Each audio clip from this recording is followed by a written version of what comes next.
안녕하세요. 김민주입니다. 오늘은 전쟁과 경제, 이 둘 간의 관계가 어떻게 되는지를 집중적으로 이야기를 드리도록 하겠습니다. 우선 전쟁이란 무엇인지 그거에 대해서 얘기를 하지 않을 수가 없겠죠. 우리가 이 한강 옆에서도 살고 낙동강 옆에서도 살고 강 주위에서 많이 사는데요. 그 라틴어로는 그 강을 리부스라고 그러는데요.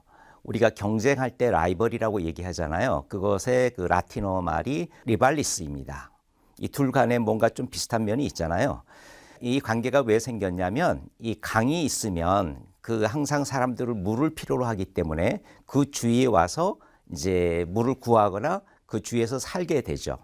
그러면 이 강을 놓고서 양편에 있는 그 사람들은 서로 강을 차지하려고 싸우게 될 가능성이 큽니다. 실제 역사적으로도 그랬고 지금도 사실 그런 일들이 벌어지니까요. 그래서 이 강이라는 말과 라이벌이 같다라는 것은 여러 가지 의미하는 바가 많습니다. 사실 지금은 강이 아니어도 사람들은 수시로 전쟁을 벌이곤 합니다. 그래서 이 강 그리고 라이벌 이 관계를 잘 생각해 두시고 앞으로 제가 강의하는 동안 계속 연상해 두시면 좋을 것 같습니다. 문명이야기라는 책을 쓴 그 듀런트라는 분이 있는데요. 이분은 그 지난 한 3,500년간의 역사를 쭉 보고서 전쟁이 있었던 해와 전쟁이 없었던 때를 한번 조사를 해봤어요. 그랬더니 전체 3,500년 중에서 8%에 해당되는 268년만 전쟁이 없었고 나머지는 모두 전쟁으로 점철되었다라는 것을 알게 됐습니다. 이처럼 전쟁은 우리 생활의 일부가 이제 되고 말았습니다.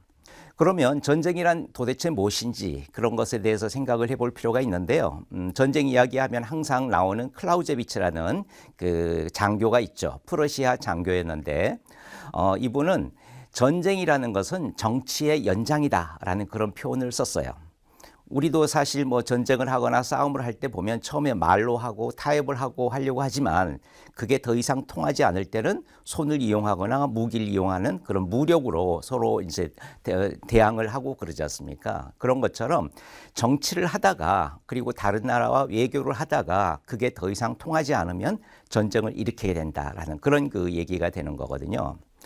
그런데 전쟁은 우리가 어떤 병력을 잘 갖추고 어떤 좋은 무기만 갖고 있다고 해서 전쟁에서 이기는 건 아니거든요. 그래서 이 클라우제비츠는 전투의 불확실성 세 가지를 얘기를 하면서 우리 아군이 실제로 얼마나 전투력을 갖고 있는지 그리고 적군이 가지고 있는 병력이나 전투력은 어떤지 그리고 이런 그 물리적인 그런 그 신체적인 것 말고도 그 당시에 실제로 상황이 계속 바뀌기 때문에 생각과는 다른 행동을 할 가능성이 큽니다. 그거에 따라서 전쟁의 승패가 달라지는 거죠.